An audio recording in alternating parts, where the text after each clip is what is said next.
Marilah kita belajar biologi dengan materi klasifikasi makhluk hidup dan sub pokok materi kunci determinasi. Halo, selamat pagi. Hari ini kita belajar kunci determinasi. Oke? Identifikasi atau determinasi ciri khas hewan atau tumbuhan adalah menentukan nama hewan atau tumbuhan dengan benar dan menempatkannya dalam sistem klasifikasi hewan dan tumbuhan. Jika kita memilih suatu jenis tumbuhan atau hewan yang akan diidentifikasi, hal yang pertama yang harus dilakukan adalah mempelajari tumbuhan itu dengan sebaik-baiknya. Semua sifat morfologi perlu dianalisa, sehingga ciri-ciri tumbuhan atau hewan dapat dikuasai sepenuhnya. Langkah berikutnya adalah mencoba membandingkan atau menyamakan ciri tumbuhan atau hewan yang dimaksud dengan ciri tumbuhan atau hewan yang lain yang sudah dikenal identitasnya. Misal, dengan menggunakan cara berikut ini. Cara yang pertama adalah ingatan. Determinasi dilakukan berdasarkan pengetahuan atau ingatan kita tentang tumbuhan atau hewan yang dikenal sebelumnya.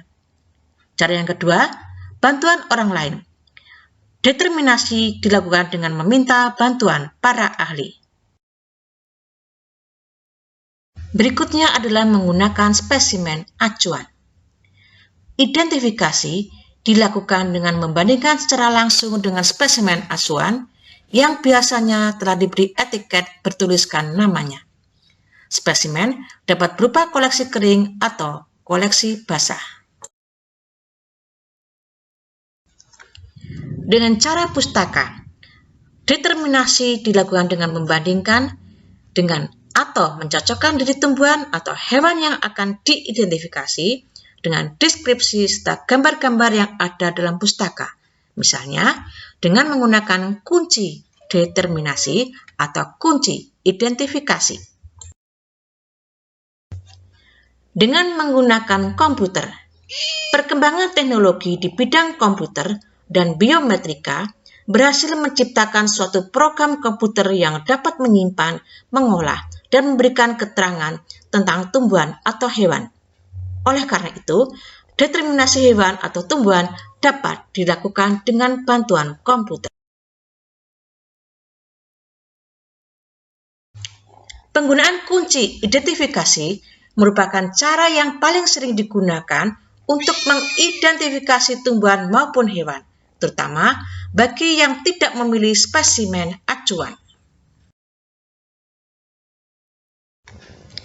Identifikasi dengan kunci identifikasi harus dilakukan secara bertahap, karena setiap kunci identifikasi memiliki keterbatasan kemampuan berbeda. Ada kunci yang mengidentifikasi sampai famili, genus, atau sampai spesies. Format pada kunci identifikasi biasanya dikotom, yang sering dikenal dengan kunci dikotom. Kunci dikotom merupakan kunci identifikasi dengan menelusuri dua jalur yang ditetapkan oleh keputusan beraturan dengan setiap pilihannya adalah biner, karena hanya ada dua alternatif.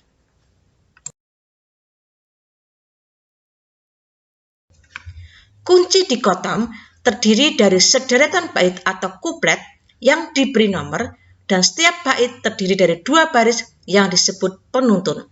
Penuntun berisi ciri-ciri yang bertentangan antara satu dengan yang lain dan ditandai dengan huruf.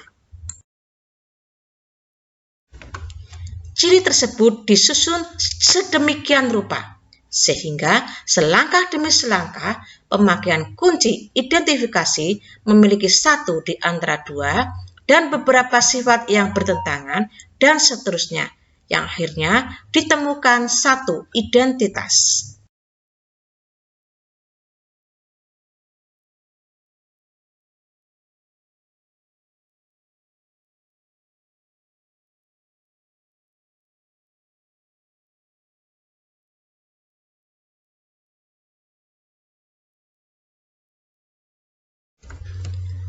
Contoh pembuatan kunci identifikasi. 1A, daun tunggal, lanjut 2. 1B, daun majemuk, lanjut 4.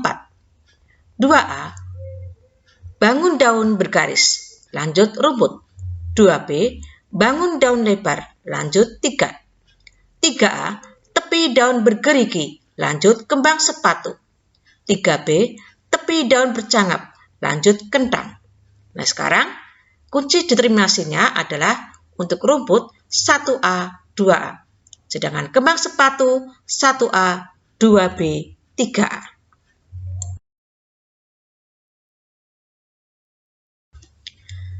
A, daun dengan 7 helai anak daun, lanjut kapuk. 4B, daun dengan lebih dari 7 helai anak daun, lanjut 5. 5A, anak daun duduk pada ibu tangkai daun, lanjut mahoni.